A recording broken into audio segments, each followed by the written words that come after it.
Welcome back to episode 3 of the Flushing Faithful podcast. Um, I wanted to tackle several different topics, but there's one main topic that it looks like I have to cover. I was hoping that this would slow down, but it's like every time I turn around, something changes, the deal changes, or whatever. And what that is Robinson Cano. How do I feel about Robinson Cano on the Mets? Well, I like part of the deal and I don't like part of the deal. Here's the thing Robinson Cano was dead weight for Seattle. They wanted to get rid of him, whether it was the PED suspension or just because of age and their rebuilding. But to do that, of course, they had to make the deal something palatable to the next team. Or they could have just did a straight salary dump. In comes the Mets. Now, of course, the Mets decide they want the closer, which is nice. But for what they're giving up, I think they should get another piece, even if it's just Malik Smith. Now, some people will say he's great or whatever. He's the next coming of, I don't know, Willie Mays. Who knows? But what I'm thinking is, if you're going to give up prospects that are in the top 100 and the top of your farm system, and,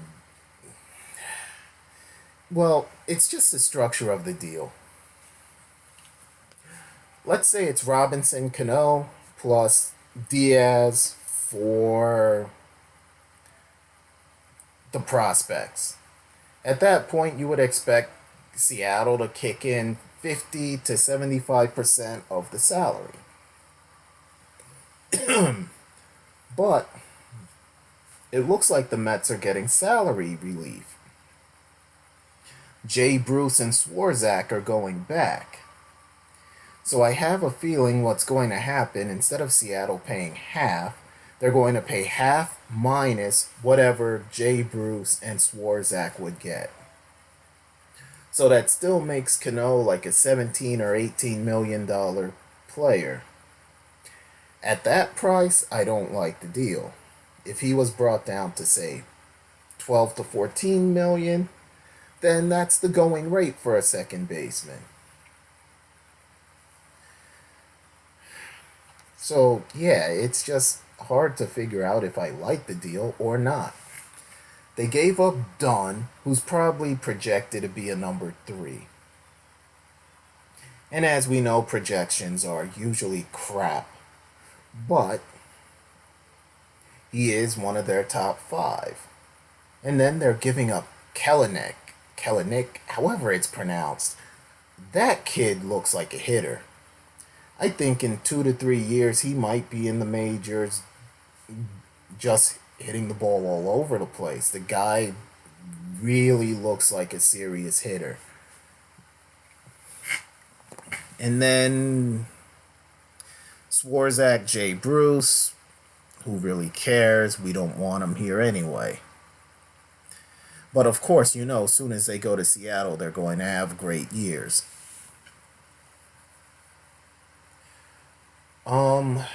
As the deal was progressing, you heard different names like Jeff McNeil and others. At least they were not included.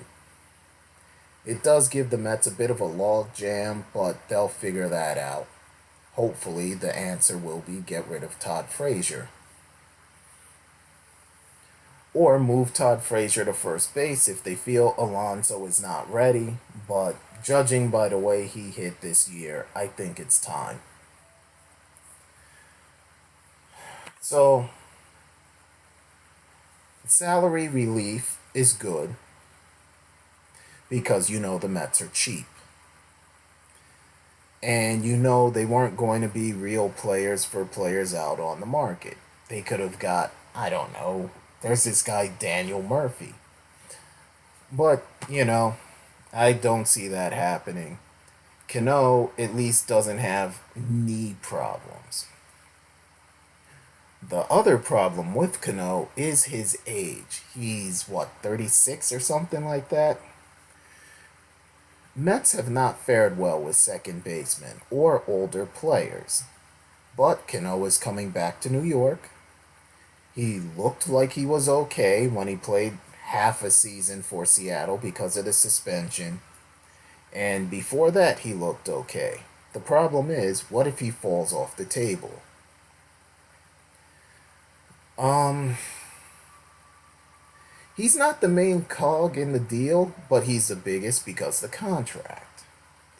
Even if Diaz gives you 4 years of what he just gave Seattle with 57 saves, if Cano falls flat on his face, that's what the Mets are going to remember, especially since he's a Yankee.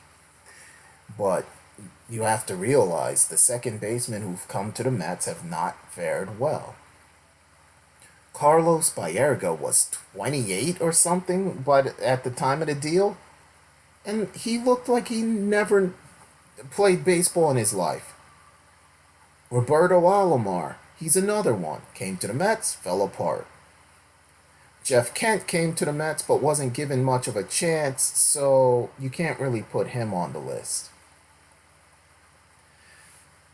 So, I mean, the main part of the deal is Robinson Cano. Everyone's going to say, you got Diaz, and that's fine, but that's a closer. Relievers are up and down. If he turns out to be great, that's nice. If he doesn't, well, then it is what it is. I would like to see the Mets get something else back, but I have a feeling they won't. The Mets are the ones holding all the cards here because Cano has a no trade. He most likely isn't going to Cincinnati or whatever. Plus, he has a big salary, which no one really wants. I don't know how to feel about this deal. I think Cano will give you 2 or 3 good years. I don't know if he will give you a full 5. There are players that have bucked the trend, like Adrian Beltre. Even this last year, for and he retired off this last year. He still looked good enough to compete. Um, that's why I don't know what to think. Is Cano someone who can maintain, or is he someone who will fall off the table and quick? I guess one thing is Brody Van Wagenen was part of CAA where Cano was a client, so maybe he knows something. Maybe we don't. We'll have to see. As of right now, I somewhat like the deal, but we have to see what the money part of it is. If the Mets are paying more than half, I don't like the deal because of all the prospects they're giving up. If they're paying half or less, then I really like the deal because even if Cano falls off, you still have Diaz. So, I guess we'll see. Um, Hopefully, this doesn't lead to a trade of Syndergaard. And with the Mets losing top prospects, Syndergaard may be on the table, and people seem to keep talking about it. The prime reason is most likely they don't want to pay 2 players $30 million a year, and they can avoid that by trying to get him for an undermarket contract. The only problem is, they probably know he wants to set the market since Brody was, again, part of CAA, where Noah is a client. So I guess we'll have to see. This deal will have some kind of chain reaction, just don't know what it is yet.